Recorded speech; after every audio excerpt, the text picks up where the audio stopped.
Hello, dear students. Good morning to all. This is Neha, your course teacher, and our course title is Farming System and Sustainable Agriculture, and course number is Agro 5222. So today we will discuss about the conservation agriculture strategies in agriculture. Okay. So in our previous lecture we had discussed some concept for conservation agriculture and their advantages, disadvantages, and their definitions also. Okay, so in this lecture we'll continuing with principles of conservation agriculture. Okay, so let us see what is the principles for the conservation agriculture. So the basic principles of conservation agricultures are: conservation agriculture system utilize soil for the production of crop with aim of reducing excess mixing up soil and minimizing crop residues on the soil surface in order to minimize damage to the environment. ठीक है, basic हम क्या बोलेंगे, soil जो principal हमारा क्या है conservation agriculture का, कि हमें कोई भी अलग से ऑपरेशंस नहीं करने हैं. ठीक है, सॉइल सरफेस को हार्म नहीं करना है और एनवायरमेंटल फ्रेंडली हमें वर्क करना है. राइट, एनवायरमेंटल फ्रेंडली हमें वर्क करना है. इस प्रिंसिपल पे क्या होता है, हमारा कंजर्वेशन एग्रीकल्चर वर्क करता है. Okay, so provide and maintain an optimum environment of the root zone to maximum possible depth. Roots are able to function effectively and without restrictions to capture high amount of plant nutrients and water. ठीक है, तो एक optimum environment provide करना है और जो भी हम क्रॉप सोन करते हैं उसे एक निश्चित डेप्थ में, एक निश्चित गहराई में सोन करना है, जिससे वो अपने प्लांट न्यूट्रिएंट और वो जो वाटर है उसको आसानी से अपटेक कर सके. Right, so the first principle is to maintain and to provide the optimum environmental. Okay, and the second is ensure that water enters the soil so that plants never or for the shortest time possible surface water stress that will limit the expression of their potential growth. Residual water passes down to groundwater and stream flow, not over the surface runoff. ठीक है, तो हमें क्या करना है, proper water provide करना है plant को. ठीक है, प्लांट को प्रॉपर वाटर प्रोवाइड करना है जिससे जो प्लांट हैं हमारे वो क्या हो, वाटर स्ट्रेस वाली कंडीशन ना हो. ठीक है, और उससे जो हमारे क्रॉप्स हैं उनका जो ग्रोथ है वो पोटेंशियली इंक्रीज करे. Okay, and the next is favour beneficial biological activity in the soil in order to मतलब बायोलॉजिकल एक्टिविटी को इम्प्रूव करना है या फेवर करना है. ठीक है, फेवर करना है मतलब उनकी मदद लेनी है, उनके हिसाब से बायोलॉजिकल एक्टिविटी के अकॉर्डिंगली हमें कंजर्वेशन एग्रीकल्चर में टेक्निक्स अपनाने हैं. राइट, तो maintain and rebuild soil architecture. ठीक है, हमें सॉइल को इम्प्रूव रखना है. अब सॉइल को इम्प्रूव करने के जो भी हमारे मेजर्स हैं, इम्प्रूवमेंट जो भी मेजर्स हैं वो हमें अपनाने अपने सॉइल पे. Proper holding, water holding capacity उसकी बनी रहे, उसके लिए हमें फार्म यार्ड मैन्योर अपनाने हैं. टाइम टाइम पे हमें कवर क्रॉप्स लगाने हैं ताकि सॉइल की जो मॉइस्चर कैपेसिटी है या मॉइस्चर अवेलेबिलिटी है वो प्रॉपर बनी रहे. Okay, then compete with potential in soil pathogens, contribute to soil organic matters and various grades of humus, contribute to capture, retention, chelation and slow release of nutrients.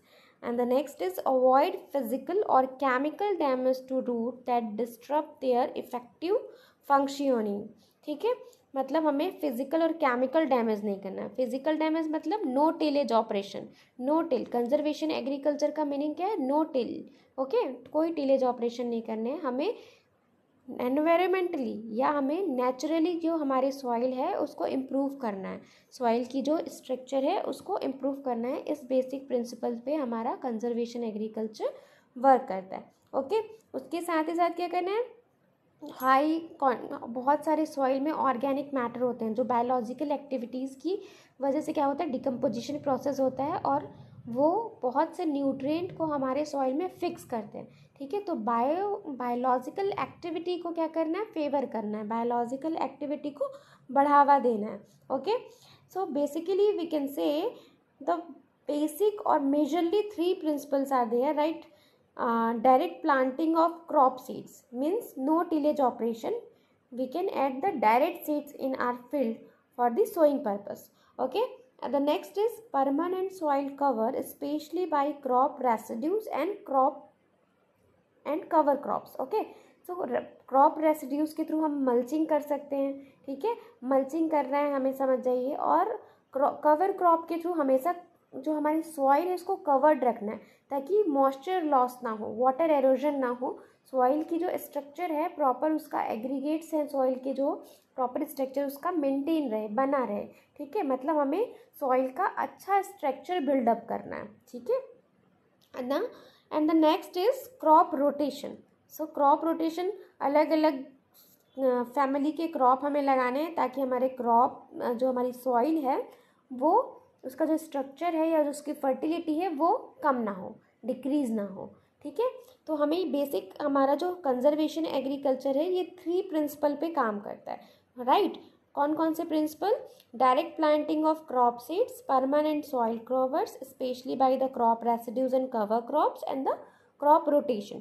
So we'll discuss in detail with these 3 principles. Okay, so first is direct planting of crop seeds.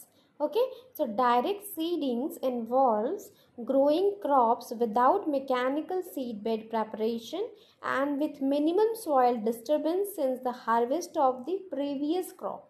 Okay, means previous crop जो हम harvest करते हैं, ठीक है, उसके बाद हमें कोई मैकेनिकल डिस्टर्बेंस नहीं करना है. Means that we can not do for the tillage operations. हम नहीं कर सकते क्योंकि सॉइल जो हमारी जो कंजर्वेशन टेक्निक्स है उसका प्रिंसिपल ही ये है कि हमें कोई टिलेज ऑपरेशन या कोई मैकेनिकल डैमेज नहीं करने हैं सॉइल पे. राइट. तो ये हमें क्या करना है, डायरेक्ट सीड्स सोन करने हैं अपने फील्ड पे. ठीक है, क्रॉप को हम कोई मैकेनिकल डैमेज करके या सीड बेड प्रिपरेशन करके हमें नहीं, डायरेक्ट सोन करना है. और कवर क्रॉप के थ्रू, क्रॉप रेसिड्यूज के थ्रू हमारे सॉइल के जो स्ट्रक्चर हैं या आर्किटेक्चर हैं उसको बिल्डअप करके रखना है. ठीक है, through the another activity like natural activity like biological process, the application of the organic manures, application of the some biological fertilizer, something like that. Okay, so the term direct seeding is understood in conservation agriculture system as synonymous with no till, fanning, zero tillage, no tillage, direct drilling, etc. ठीक है, मतलब हमें सीधे सोन करना है, कोई tillage operation नहीं करना है. ठीक है, तो हमें क्या करना है, डायरेक्ट सीड्स को सोइंग कर देना है. तो हम समझ सकते हैं जो कंजर्वेशन एग्रीकल्चर में हमें सीड का डायरेक्ट सोइंग करना है. ठीक है, and the next is the permanent soil cover. Permanent soil cover से it could be a mulching process also, it could be a vegetative growth also, it could be a cover crop, it could be a different organic matters. Okay, so a permanent soil cover is important for the conservation agriculture, protect the soil against the deleterious effect of exposed to rain and sun. ठीक है, हमें जो भी soil deterioration होता है, ठीक है, through the sunlight, through the water, through the soil halogen, through the wind halogen, जो भी उसकी जो स्ट्रक्चर है या उसकी जो फर्टिलिटी है, ठीक है, वो ख़राब होती है, उसको मेंटेन रखना है. ठीक है, वो हमें कैसे मेंटेन करना है, according to the to apply the cover crops, apply the cover crops and crop residues only. Okay, so provide micro and macro organisms in the soil with a constant supply of food. ठीक है, हम क्या करना है, हमको क्या करना है, माइक्रो ऑर्गेनिज्म सप्लाई करना है. अब माइक्रो ऑर्गेनिजम्स कैसे होंगे, हम ऑर्गेनिक मैटर्स डालेंगे अपने फील्ड पे तो डिकम्पोजिशन प्रोसेस होगा जिससे माइक्रो ऑर्गेनिज्म इन्हेंस होंगे, बढ़ेंगे. ठीक है, जिनसे उनकी क्या करना, मिट्टी को भुरभुरा करने की जो कैपेसिटी है वो क्या होगी, इंक्रीज होगी. ठीक है, तो हमें इसके अकॉर्डिंगली ही क्या करना है, डेवलप करना है. Then alter the micro climate in the soil for optimal growth and development of soil organisms including plant roots. ठीक है, तो हमें क्या करना है, माइक्रो क्लाइमेट डेवलप करना है एक ऑप्टिमम ग्रोथ एंड डेवलपमेंट के लिए सॉइल में माइक्रो ऑर्गेनिजम्स का. Okay, and the next is the effect of soil covers include. अगर हम सॉइल को कवर करते हैं तो क्या इफेक्ट होता है ये हम देखेंगे। सो the first effect is improved infiltration and retention of soil moisture resulting in less severe, less prolonged crop water stress and increase availability of plant nutrients. Okay, infiltration rate जो है बढ़ता है, सॉइल मॉइस्चर स्ट्रेस वाली condition नहीं होती है, और क्या होता है जो वाटर जो है जो क्रॉप जो है वो अधिक समय तक जीवित रहते हैं। ठीक है, prolong crop water stress and increase availability of the plant nutrients. ठीक है, हमेशा वाटर जो मॉइस्चर जो है हमारे सॉइल पे जब बना रहता है तो क्या होता है, न्यूट्रिएंट अपटेक आसानी से होता है, न्यूट्रिएंट अवेलेबिलिटी जो होती है हमारे सॉइल पे या हमारे फील्ड पे वो हमेशा बनी होती है। ठीक है, and the next is source of food and habitat for diverse soil life. Okay, so source of food and habitat for diverse soil life का मतलब क्या होता है, creation of channels for air and water, biologically tillage and substrate for biological activity through the recycling of organic matter and plant nutrient. ठीक है, plant nutrient और जो हम ऑर्गेनिक मैटर हम जो अप्लाई करते हैं उसकी एक प्रॉपर रिसाइकलिंग होती रहती है, और जो बायोलॉजिकल एक्टिविटी होती है वो इम्प्रूव होती रहती है। Okay, then next is increase humus formation. ठीक है, ह्यूमस जो होता है जो एक प्रकार का ऑर्गेनिक कंपाउंड है, ऑर्गेनिक एलिमेंट है, जो बहुत सारे क्रॉप रेसिड्यूज, एनिमल रेसिड्यूज, ठीक है, इन सारे जो इनके जो सारे वेस्टेज पार्ट होते हैं जिससे उपलब्ध होता है, बनता है, हम कह सकते हैं उसको हम ह्यूमस कहते हैं। ठीक है, तो वो उसकी जो उपलब्धता है, अवेलेबिलिटी है हमारे सॉइल पे, वो इम्प्रूव होती है। Okay, then reduction of impact of raindrops on soil surface resulting in reduced crusting and surface sealing। ठीक है, तो क्या करता है वो, सॉइल क्रस्ट बनने से रोकता है वेजिटेटिव ग्रोथ। वेजिटेटिव ग्रोथ हमेशा आपके सॉइल पे होगी, आपके फील्ड पे होगी, तो मॉइस्चर अवेलेबिलिटी बनी होगी और सॉइल में क्रस्ट नहीं बनेंगे, right. Then the consequential reduction of runoff and erosion, soil regeneration is higher than soil degradation।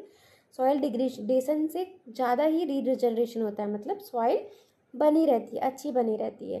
then the mitigation of temperature variation on and in the soil, better condition for the development of the roots and seeding growth।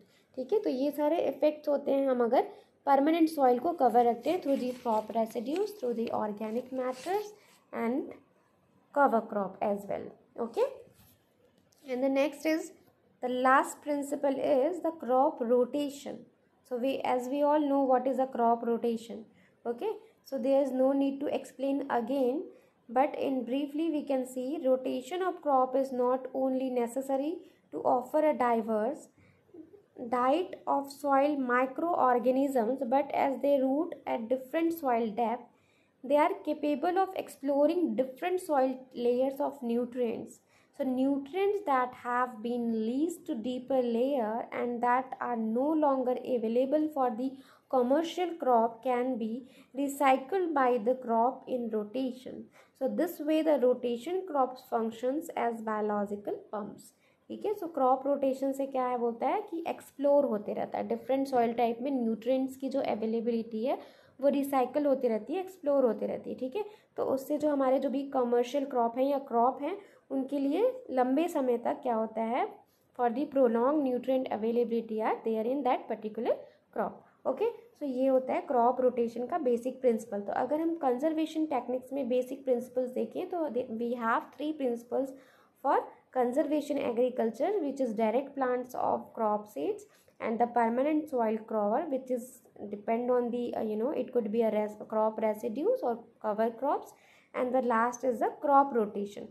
okay, so according to these 3 principles the conservation techniques or conservation agricultures are follows। okay, then crop effect of crop rotation is included like higher diversity in plant production and thus in human and livestock nutrition। ठीक है, plant diversity, plant population की जो diversity है वो increase होती है। then the next is reduction and reduce risk of pest and weed infestation। great weed infestation और जो पेस्ट और डिसीजेज होते हैं वो क्रॉप रोटेशन करने से क्या होता है, कम हो जाते हैं, it might be reduce. Okay, then greater distribution of channels or biopores created by diverse root, which is various form, size and depth. The better distribution of water and nutrients through the soil profile according to crop rotation. ठीक है, exploration of nutrients and water of diverse strata of the soil profile by roots of many different plant species, resulting in a greater use of available nutrients and water. Then sixth is increased nitrogen fixation through certain plant soil biota, symbiotates, and improve balance of NPK fertilizers for both in NPK nutrients for both organic and mineral resources. Okay, so these are the effects of crop rotation when we include in our conservation techniques, when we include in our conservation agriculture. Okay, so I hope you all got the sense today. This is enough for today, and in our next lecture we'll discuss about new topic. Okay, so till then, be safe, take care.